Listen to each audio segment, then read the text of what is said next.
Yes, hello guys. Welcome to the next video of the business studies. In previous lecture, we have completed the public sector, private sector and departmental undertakings and government company. अब हम बात करेंगे कुछ private organizations के बारे में.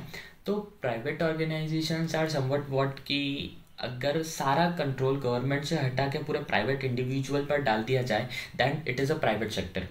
ठीक है, तो जो फीचर्स रहते हैं वो सारे, जैसे कि पैसा जो लगाएगा वो एक प्राइवेट ऑर्गेनाइजेशन, एक इंडिविजुअल लगाने वाला है. अगर प्रॉफिट होने वाला है तो उन्हीं पर्टिकुलर इंडिविजुअल फैमिलीज या पार्टनर्स या फिर उस सोल प्रोप्राइटर को ही होने वाला है. So these are some controls and things about the private sector. अब इसमें हम आगे की तरफ जाएंगे विद द मल्टीनेशनल कंपनीज और ग्लोबल एंटरप्राइजेस पे. तो पहले हम बात करते हैं मल्टीनेशनल कंपनीज के बारे में. ठीक है, डेफिनेशन पढ़ते हैं और फिर उसकी आगे की चीज़ों को डील करते हैं.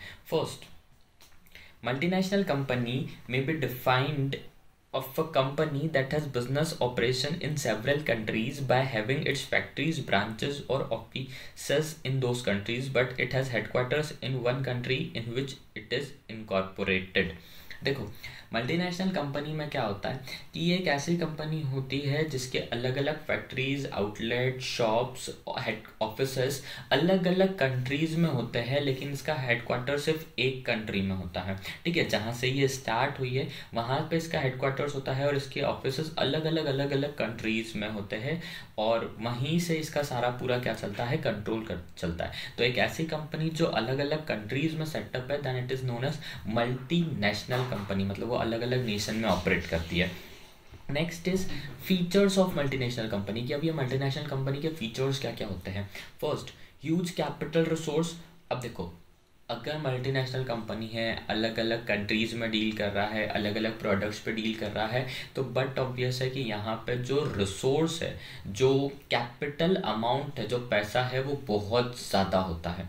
ठीक है, नंबर ऑफ ब्रांड्स है, नंबर ऑफ प्रोडक्ट्स है, नंबर ऑफ कंट्रीज़ है जहाँ से रेवेन्यू जनरेट हो रहा है, जहाँ से प्रॉफिट जनरेट हो रहा है, तो ह्यूज कैपिटल रिसोर्स होता है. ठीक है, सेकेंड इज इंटरनेशनल ऑपरेशंस. ठीक है, अब देखो यहाँ पर प्रोडक्ट का सेलिंग है, ठीक है, एडवर्टाइजिंग है, मार्केटिंग है, प्रोडक्शन है, वो बहुत सारे सेवरल कंट्रीज में हो रहा है अकॉर्डिंग टू देयर नीड्स. ठीक है, तो इंटरनेशनल लेवल पे ऑपरेशंस परफॉर्म होते हैं. So second point is international operations.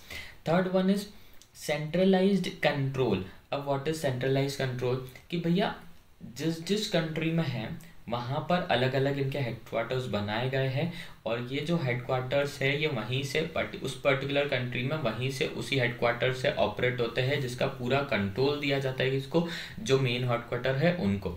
तो जो डे टू डे वर्क है उसमें बहुत ज़्यादा इंटरफेरेंस क्रिएट नहीं होता है.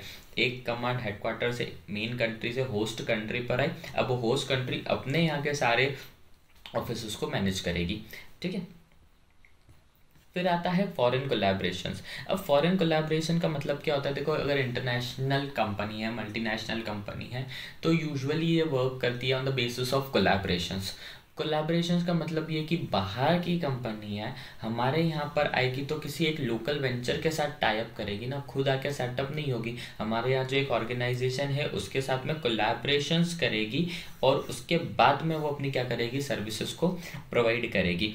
ठीक है, जैसे कि प्रोडक्शन करना, टेक्नोलॉजी की बात करना, ब्रांड नेम्स में वर्क करना, तो ये सारा क्या रहता है, फॉरेन कोलैबोरेशंस रहता है. नेक्स्ट है एडवांस टेक्नोलॉजी. तो this organization possesses advanced and superior technology which enable them to provide world class products and services.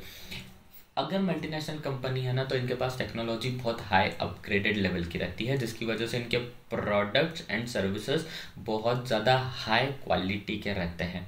ठीक है, second is next is product innovations. अब देखो, ये जो एमएनसीज रहती है, मल्टीनेशनल कंपनीज जो रहती है, उनकी रिसर्च डेवलपमेंट इतनी सोफिस्टिकेटेड रहती है कि यहाँ पर ना ये जो प्रोडक्ट में पहले तो ये चाहते हैं कि ये न्यू प्रोडक्ट्स को इन्वेंट करें, नए प्रोडक्ट्स को इन्वेंट करते हो. जो एग्जिस्टिंग प्रोडक्ट्स है उसकी भी सेलिंग के लिए ये बहुत ज़्यादा मार्केट स्ट्रेटेजी को एक्वायर करते हैं, उसमें भी न्यू डिज़ाइंस के इनोवेशंस क्रिएट करते हैं कि हम लोग किस तरीके से अपने प्रोडक्ट का सेल बढ़ा सकते हैं. ठीक है, तो जो एमएनसीज रहते हैं इसमें प्रोडक्ट इनोवेशंस पर बहुत ज़्यादा ध्यान दिया जाता है. ठीक है। प्रोडक्ट्स की क्वालिटी और सर्विस तो मेंटेन करना ही, लेकिन उसको सेल करने के लिए हमको क्या क्या स्ट्रेटजीज अपनानी है, क्या क्या और नए उस पर्टिकुलर एक प्रोडक्ट में हम इनोवेशन या चेंजेस कर सकते हैं जिससे और मार्केट में उसकी रेपुटेशन बढ़ जाए, दैट इज प्रोडक्ट इनोवेशंस। ये भी एमएनसीज का एक बेसिक पॉइंट होता है, ठीक है।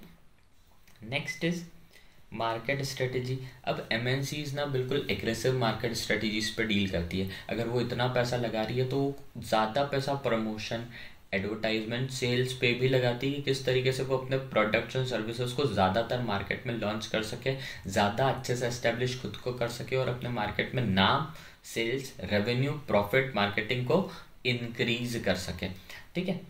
अब ये एमएनसीज के बाद में नेक्स्ट आता है जॉइंट वेंचर। अब now what is joint venture? Joint venture का मतलब ये होता है कि अगर दो अलग अलग प्राइवेट ऑर्गेनाइजेशन जो अपने अपने लेवल पर एस्टेब्लिश हैं, अगर वो दोनों आपस में कोलैबोरेट कर लेते हैं, आपस में मिलकर एक यूनिट बनाकर जब काम करते हैं ना, then this is known as joint venture. हम बात कर सकते हैं इंडिया में हीरो होंडा या फिर मारुति सुजुकी, ठीक है। सो इनको बोला जाता है जॉइंट वेंचर कि जब दो अलग अलग ऑर्गेनाइजेशन जब एक साथ मिलकर काम करते हैं, एक साथ बॉन्ड बनाकर काम करते हैं, तो दिस आर जॉइंट वेंचर। अब जॉइंट वेंचर के कुछ फीचर्स होते हैं, वो मैं आपको रीड करता हूँ। Capital is provided jointly by the government and private sector entrepreneurs. अब देखो, जो भी अगर प्राइवेट सेक्टर ने दोनों मिल के काम करना है तो दोनों पैसा लगाएंगे, अगर गवर्नमेंट और प्राइवेट दोनों आपस में ज्वाइन होकर काम कर रहे हैं तो वो दोनों पैसा लगाएंगे। मतलब अगर दो प्राइवेट मिलकर भी अगर ज्वाइन हो रहे हैं, मर्जअप कर रहे हैं, तो दोनों पैसा लगाएंगे। अगर एक गवर्नमेंट और एक प्राइवेट ऑर्गेनाइजेशन भी मिलकर ज्वाइन हो रहे हैं और काम कर रहे हैं तो वो दोनों पैसा लगाएंगे। नेक्स्ट इज मैनेजमेंट में be entrusted to the private entrepreneurs. जो इसका मैनेजमेंट रहेगा वो कौन कंट्रोल करेगा? प्राइवेट एंटरप्रेन्योर्स कंट्रोल करेंगे। फिर it combines both social and profit objective. अगर प्राइवेट और गवर्नमेंट दोनों मिलकर काम कर रहे हैं तो प्राइवेट अगर काम कर रहा है तो प्रॉफिट मोटिव है वो ऑब्जेक्टिव भी कंप्लीट होता है, और साथ में गवर्नमेंट है तो सोशल ऑब्जेक्टिव है वो भी क्या हो जाता है? कंप्लीट हो जाता है। मतलब we are serving for the both poor and the rich people both. Next है it is responsible to the government and the private investors. फिर अगर इन्वेस्टमेंट की बात करें तो गवर्नमेंट के लिए भी रिस्पॉन्सिबल है और प्राइवेट इन्वेस्टमेंट के लिए भी, जो प्राइवेट इन्वेस्टर है उसके लिए भी ये रिस्पॉन्सिबल है। अब देखते हैं अपन कुछ बेनिफिट्स कि भैया जॉइंट वेंचर के, जॉइंट सेक्टर के बेनिफिट्स क्या क्या होते हैं। पहला है ग्रेटर रिसोर्स एंड कैपेसिटी। अब भैया पहले एक काम कर रहा था, अब दो बड़े बड़े मर्जर्स मिलकर काम कर रहे हैं तो रिसोर्सेज बढ़ जाते हैं, प्रोडक्शंस और सर्विसेज की जो कैपेसिटी है वो भी बढ़ जाती है, कैपिटल रिसोर्स भी क्या हो जाते हैं? इंक्रीज हो जाते हैं। Next is access to advance technology. अब एक्सेस टू एडवांस टेक्नोलॉजी का मतलब ये होता है कि जब पैसा अच्छा रहता है ना तो हम लोग नई नई चीज़ इनोवेट करते हैं, नया हम लोग मशीन्स, नए इक्विपमेंट्स, नए टूल्स और नई टेक्नोलॉजी पर भी हम वर्क कर सकते हैं। Next is access to new markets and distribution network. अब अगर कोई फुल फॉरेन कोलैबोरेशन है तो हम लोग एक कंट्री में बैठ के मार्केट के अलग अलग, मतलब वर्ल्ड के अलग अलग कंट्रीज़ के अलग अलग मार्केट्स में हम लोग यहाँ पर अपनी पहचान बना सकते हैं, वहाँ पर अपना प्रोडक्ट्स को सेल कर सकते हैं, वहाँ पर मार्केटिंग कर सकते हैं। तो हम लोग एक अलग से बड़ा और अच्छा डिस्ट्रीब्यूशन नेटवर्क यहाँ पर क्रिएट कर सकते हैं, ठीक है। Next is innovation. इनोवेशन वाला सेम पॉइंट जो हमने पहले मल्टीनेशनल कंपनी में पढ़ा वो यहाँ पर भी अप्लाई होता है। फिर लो कॉस्ट ऑफ प्रोडक्शन। अब देखो, raw material and labor are comparatively cheap in developing countries, so if one partner is from the developing country they can be benefited by the low cost of production। ठीक है, क्या बोला कि raw materials और जो labours होती है वो डेवलपिंग कंट्रीज़ में कम रेट पर मिलती है। तो अगर एक पार्टनर डेवलपिंग कंट्रीज़ का है तो अगर मैं वहाँ पर अपना सेटअप स्टार्ट करूँगा तो वहाँ पर रॉ मटेरियल्स और लेबर्स मुझे कम रेट में इजीली अवेलेबल हो सकते हैं। अब अगर रॉ मटेरियल्स और लेबर्स मुझे कम रेट पे मिलेंगे तो मेरा प्रोडक्शन कॉस्ट जितना भी होगा वो बिल्कुल कम होगा ना, और मैं उसको हायर रेट्स पे बेच सकता हूँ, तो यहाँ पे मैं अपना प्रॉफिट मार्जिन बढ़ा सकता हूँ। अब ये जो प्रॉफिट मार्जिन है ये प्राइवेट सेक्टर का के लिए भी जाएगा और गवर्नमेंट सेक्टर के लिए भी जाएगा। ठीक है, तो यहाँ पर अगर ऐसी चीज़ कोई होती है तो यहाँ पर हमारा प्रॉफिट मार्जिन बढ़ जाता है, साथ में कॉस्ट ऑफ प्रोडक्शन क्या हो जाता है, लो हो जाता है, कि अगर मैं कम प्राइस में भी कभी बेचना चाहूँ तो मैं बेच सकता हूँ। ठीक है, फिर well known brand names, when one party has well established brands and goodwill the other party gets its benefit, product of such brand names can easily launched in the market. भैया अगर मैंने कोलैबोरेशंस करा है, मर्जअप करा है, और एक जिसके साथ मैंने कोलैबोरेशंस करा है उसका ब्रांड नेम बहुत अच्छा है, तो इसका फ़ायदा मुझे भी होगा ना, नाम उसका पहले से एस्टेब्लिश है, अगर मैंने उसके साथ टाई अप एंड कोलैबोरेशन करा तो अब मार्केट में अगर हम उस पर्टिकुलर ब्रांड को रिप्रेजेंट कर रहे हैं तो हमारी रेपुटेशन एंड गुडविल भी बढ़ जाएगी। ठीक है, हम लोगों की सेल्स, हम लोगों का प्रॉफिट भी और इंक्रीज हो जाएगा, क्योंकि वो ब्रांड नेम पहले से बहुत अच्छा है, हम और अच्छे से उसको सेलिंग में डाल सकते हैं। ठीक है, तो this was all about the, हमने बात करी अभी जॉइंट वेंचर, पहले बात करी मल्टीनेशनल कंपनी, उसके बाद करी हमने joint venture. Now next is last topics public private partnership, P3 या फिर PPP बोला जाता है, पब्लिक प्राइवेट पार्टनरशिप। ठीक है, अब इसमें क्या होता है कि मान लो कभी एक गवर्नमेंट ऑर्गेनाइजेशन और एक प्राइवेट ऑर्गेनाइजेशन जब मर्जअप करते हैं, जब पार्टनरशिप में काम करते हैं, कि पैसा लगा रहे हैं, प्रॉफिट जनरेट होगा तो कुछ पोर्शन इनका, कुछ पोर्शन इतना, तो जब भी एक पार्टनरशिप है, पार्टनरशिप जब क्रिएट हो रही है एक गवर्नमेंट ऑर्गेनाइजेशन में और एक प्राइवेट ऑर्गेनाइजेशन में, then this is known as public private partnership. अब इसके क्या क्या फीचर्स होते हैं हम लोग ये देखते हैं। पहले तो इसकी डेफिनेशंस में क्लियर कर देता हूँ। It means an enterprise in which a project और service is finance and operated through a partnership of government and private enterprise. अब इसके features, facilitates partnership between public sector and private sector. ठीक है, public sector मतलब क्या, government का interference, private sector मतलब क्या, गवर्नमेंट का कोई इंटरफेरेंस नहीं, completely depend on individual firms. ठीक है, तो इन दोनों के बीच में हमको पार्टनरशिप मिल जाती है।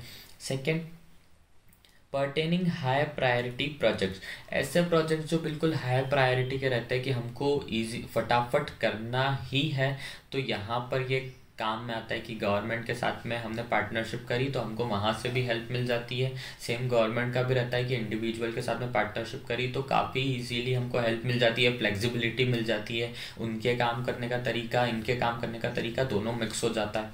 फिर suitable for big project, capital intensive and heavy industries.